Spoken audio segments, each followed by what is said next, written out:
ଗୋଟେ ସପ୍ତାହ ପରେ ଆଜି ଆମ ଘରର ପରଦା ଖୋଲିଲା। କାହିଁକି ନା ଗୋଟେ ସପ୍ତାହ ପରେ ଆଜି ସୂର୍ଯ୍ୟ ଭଗବାନ ଆମକୁ ଦର୍ଶନ ଦେଇଛନ୍ତି। ଆମକୁ ଭିଟାମିନ୍ ଡି ର ଅଭାବ ବହୁତ ହଉଥିଲା। ଖରା ଦେଖିକି ଆମକୁ ପଖାଳ ଖାଇବାର ଇଚ୍ଛା ହେଲା। ଯୋଡ଼େ ଯୋଡ଼େ କରିକି ବହୁତ ଦିନରୁ ପଖାଳ ଟିକେ ରହିଯାଇଥିଲା। ଆଉ ଏଠି ମେଘୁଆ ପାଗକୁ ଆଉ ତାର ସୁଲୁସୁଲିଆ ପବନରେ ପଖାଳ ଖାଇବାକୁ ଇଚ୍ଛା ହଉନଥିଲା।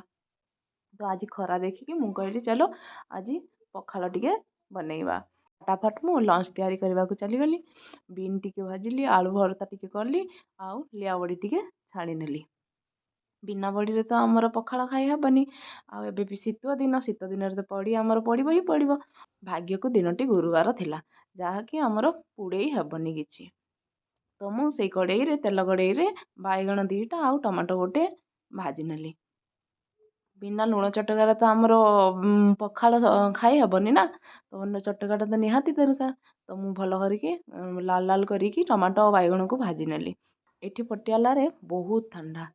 ବିନା ରୁମ୍ ହିଟରରେ ଭିତରେ ରହି ହେଉନି, ନା ବାହାରକୁ ବି ବାହାରି ହେଉନି।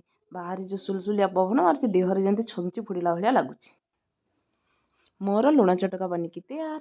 ଆଉ ପିଲାମାନେ କହିଲେ ମମ୍ମି ଆଜି ଖରାରେ ବସି ପଖାଳ ଖାଇବା। ମୁଁ କହିଲି ଠିକ୍ ଅଛି, ଖରାରେ ବସି ପଖାଳ ଖାଇବା।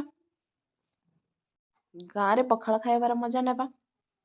ଏପଟେ ଆମେ ଖରାରେ ପଳେଇ ଆସିଲୁ। ଆଉ ସମସ୍ତେ ମା ପୁଅ 3 ଜଣ ବସି ଆମର ଲଞ୍ଚ ତିଆର। ଆଉ ଆମେ ପଖାଳର ମଜା ନେଲୁ। ଆପଣମାନେ ବି ଶୀତ ଦିନର ପଖାଳର ମଜା ନିଅନ୍ତୁ। ଆଉ ଆମ ଓଡ଼ିଆଙ୍କର ପଖାଳ ଭାରି ବଢ଼ିଆ।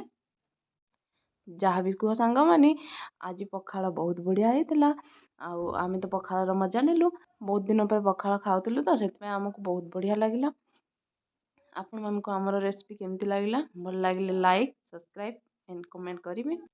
ପୁଣି ମିଳିବା ନେକ୍ସଟ ଭିଡ଼ିଓରେ। Bye bye.